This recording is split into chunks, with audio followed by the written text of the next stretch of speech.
a silly question, but is this too much football, or can there never be too much football? There can never be too much football. I'm really looking forward to it. I mean, to see much more teams now in the competition, more football matches, it's exciting. And then we're getting to see some nations that we've never seen before a huge tournament. Yeah. What's the biggest thing you're looking forward to, do you think?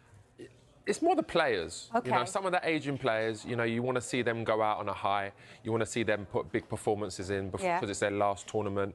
Then you want to see, like, the young players, the emerging players. Who's going to set the World Cup alight?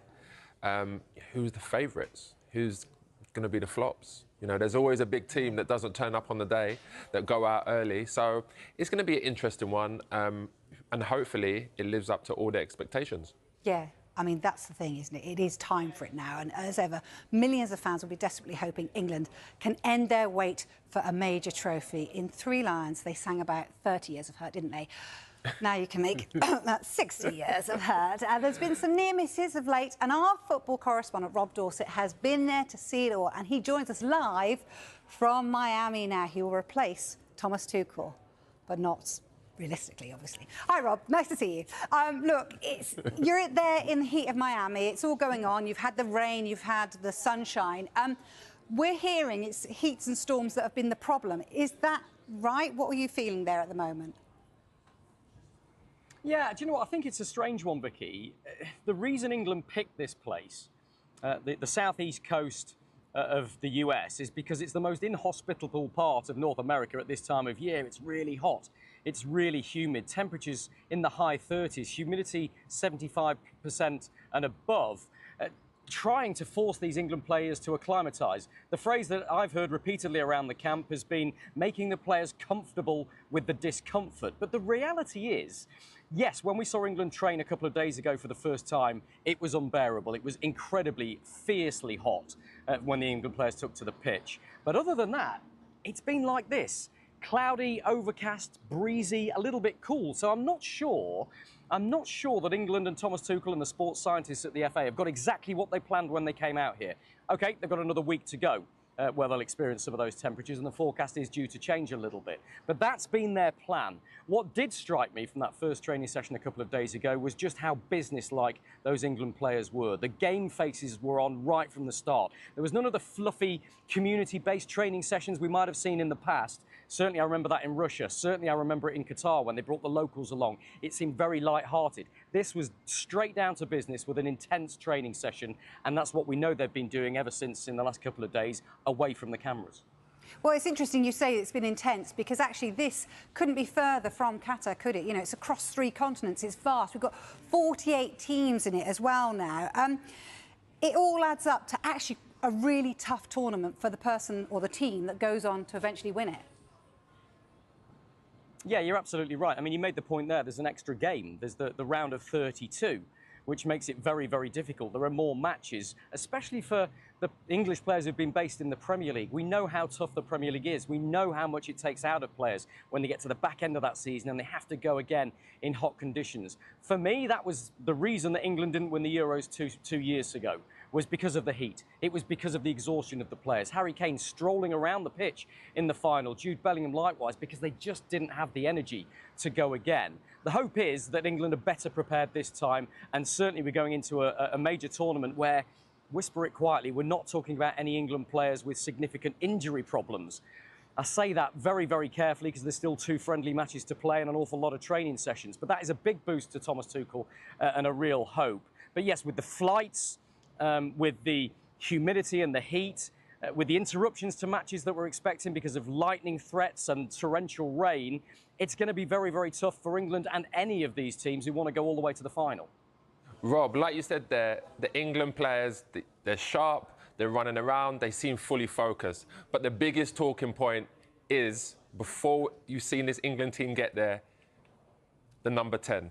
Have you had any indication of who they might be? Not yet. And do you know what, Jay? They're going to keep that very tightly under wraps. We saw that opening training session where it was very intense, but it was a loosener. Everybody was out on the pitch playing. It's that big debate between Jude Bellingham and Morgan Rogers. We've seen that Morgan Rogers, who I know you're a big fan of, who's been absolutely outstanding for Aston Villa and for England throughout the whole of qualifying, it's him against the huge stellar name that everybody knows in world football, who's still the biggest star in this England squad by a distance, despite Harry Kane and the others, Jude Bellingham. And it'll be interesting to see what Tuchel goes with in that opening game. It's Jude Bellingham who's been given the number 10 shirt. Morgan Rogers has got the number 17 shirt. Should we read too much into that? Probably not. But maybe there's something to talk about there. Oh, of course we will read everything into that.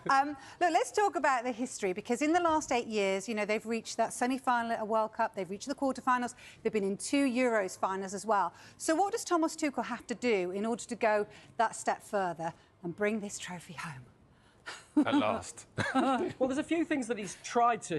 Listen to you two getting carried away. There's a few things that he's tried to do and that have felt like a very distinct difference from Gareth Southgate. He's made it clear to the players from the word go that he's not interested in big names and big reputations. If you look at the players that aren't here, you get that straight away. No Trent Alexander-Arnold, no Phil Foden, no Cole Palmer, no Harry Maguire.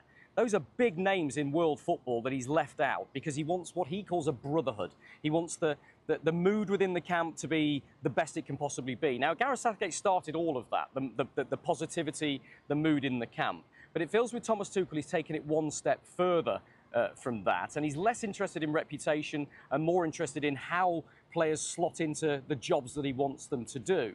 And so I think that's a distinct difference. And I think you'd have to say as well that there was a lot of criticism towards the end of Gareth Southgate and some of the tactical decisions a lot of people, including myself, felt he needed to make in big games at key times when England were on the back foot, when they were being overrun by the opposition, and he didn't do that. Thomas Tuchel is an elite tactical manager. With Anthony Barry alongside him, who we've heard an awful lot from today on Sky Sports News, they're a dream pairing right there. And remember, Tuchel came into a Chelsea side halfway through the season and won them the Champions League, out-nousing Pep Guardiola in that final against Manchester City. So he has that tactical nous. I think the FA bosses hope all of that combine to make England the perfect storm. Rob, we spoke about it a few weeks ago now, like you said there with Thomas Tuchel, the fact that he's not scared to upset people. But then on the other hand, if he was to go and start Jude Bellingham, you know, that hasn't really done much in his last 2 squads, would that be him then caving in to the social media stories? No, I don't think it would be. I don't think he would be. But he's his own man. Thomas Tuchel will make these decisions and be unapologetic about it. And look, there's been a narrative throughout his 16 months in charge of England manager, as England head coach, I should say, about what is his relationship with Jude Bellingham like.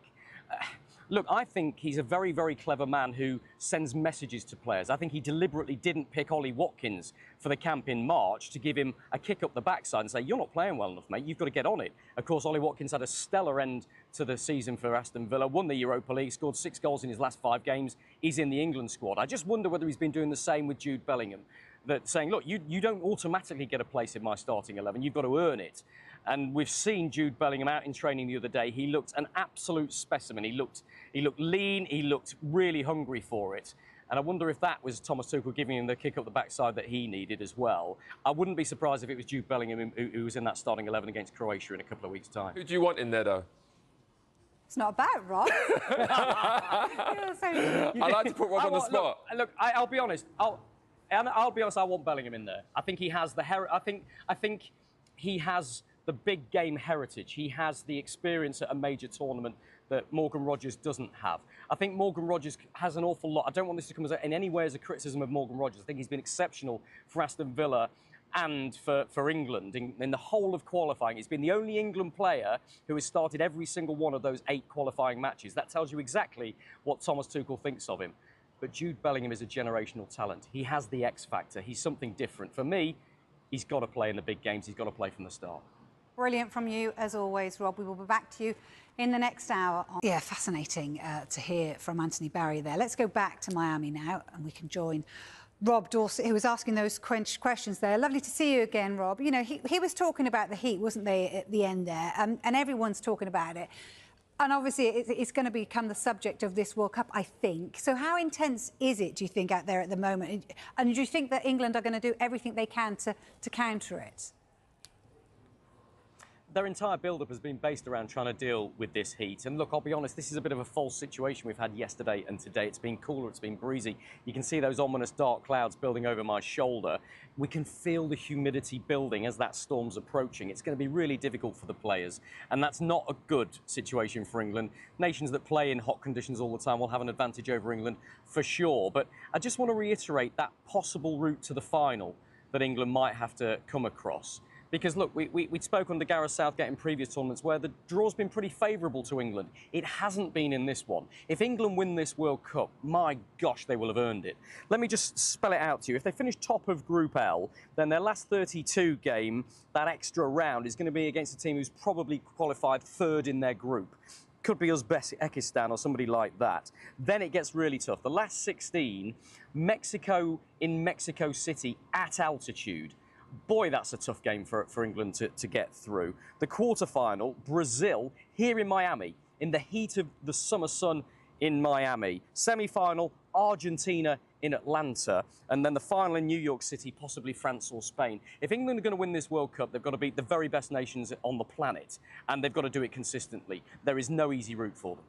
Rob, listening to what you're saying and everyone's talking about regarding the heat, I actually think the heat is secondary to the travel, because all of these players we're talking about, especially at the biggest nations, they all play in Europe anyway. So there's no advantage there. I think it's the travelling that's going to tire the players out a lot more, especially with America, Mexico, Canada being so grand. I think that's a really fair point, Jay, I really do. And it's something that, again, England's logistics team and the backroom staff have been very, very conscious of. It's why they are basing themselves in Kansas City. We've been out there. It feels hotter than it has done here in Miami, in truth. But England aren't playing in Kansas City. The FIFA didn't want them there. The Netherlands and Argentina are based there. They got first choices of the hotels and the training bases. But England so wanted to be in Kansas City, Missouri, so that nowhere in North America was longer than a